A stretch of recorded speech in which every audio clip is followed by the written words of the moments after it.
বাসানি ছিলেন এক ক্ষণজন্মা মহাপুরুষ। তিনি তার জীবদ্দশায় তিনি দেশ, জাতি, জনগণের জন্য যে অবদান রেখে গেছেন, এই বাংলাদেশের মানুষ তাকে চিরদিন শ্রদ্ধার সাথে স্মরণ করবে।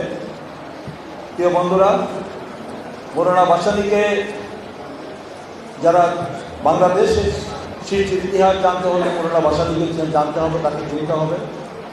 তিনি বাংলাদেশের স্বাধীনতার স্বপ্নদ্রষ্টা। তিনি প্রথম আমরা দেখেছিলাম যে 1957 সালে কালমারি সম্মেলনে সেই পাকিস্তানি বাহিনীদেরকে আসসালামু আলাইকুম বলে তিনি বিদায় জানিয়েছিলেন। সেখান থেকে তিনি আধিপত্যবাদ, সম্প্রসারণবাদ, ঔপনিবেশিকবাদ এবং সকল অন্যায়, অত্যাচার, নিপীড়ন, নির্যাতনের বিরুদ্ধে তিনি আপসিকভাবে লড়াই সংগ্রাম করেছেন। তিনি ছিলেন অত্যন্ত নির্মোহ এবং নির্লোভ। তিনি কোনো ক্ষমতার মোহ তার ছিল না।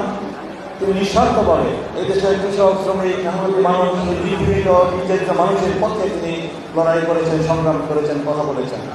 তার নীতি, আদর্শ, দর্শন অনুসরণ করি সেই 1971 সালের মহান স্বাধীনতার যুদ্ধ হয়েছে।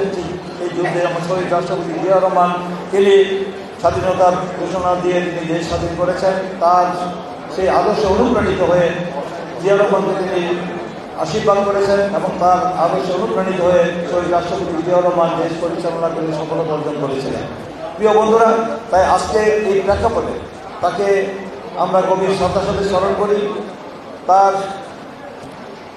জীবনের যে কীর্তি, তিনি যে মানুষের জন্য, দেশের জন্য, জনগণের জন্য আজীবন সে লড়াই করেছেন, তার জন্যে তাকে আমরা শ্রদ্ধার সাথে চিরদিন দেখব। এবং আজকে আমলে যে আওয়ামী লীগের যে জন্মদাতা তিনি ছিলেন, তাকে কোনোদিন সম্মান করেন, তার কোনোদিন তার মৃত্যুবার্ষিকী পালন করতে আমরা দেখিনি এবং তার প্রতি ন্যূনতম সম্মান তারা দেননি। আমাদের একজন নেতা বলেছিলেন আওয়ামী লীগ একটি অভিশপ্ত দল, সে তার সম্মানিত ব্যক্তিদেরকে কোনোদিন তিনি সম্মান দেননি। প্রিয় বন্ধুরা, তাই আজকে এই আওয়ামী ভাসানীর তার এই দুঃশাসনের অবসান হয়েছে। এই দেশের মানুষ তাদেরকে চিরবিদায় করে দিয়েছে। আর বাংলাদেশে তাদের রাজনীতি করার আর কোনো নৈতিক অধিকার নাই। দেখেছেন যে ফ্যাসিস্টের পতনের পরে এই দেশের মানুষ আমাদের যে আনন্দ উল্লাস হয়েছে, যে পৃথিবীর ইতিহাসে একটি বিরল ঘটনা, একটি ছাত্রগণ অভ্যুত্থানের মধ্য দিয়ে একটি ফ্যাসিস্ট স্বৈরাচারের একটি দানবীয় সরকার, মাফিয়া সরকার পতন হয়েছে। এই দেশে আর যেন কোনো মাফিয়া সরকার, ফ্যাসিবাদে স্বৈরাচারী সরকারের জন্ম না হয়, তার জন্য আমাদের ঐক্যবদ্ধ থাকতে হবে।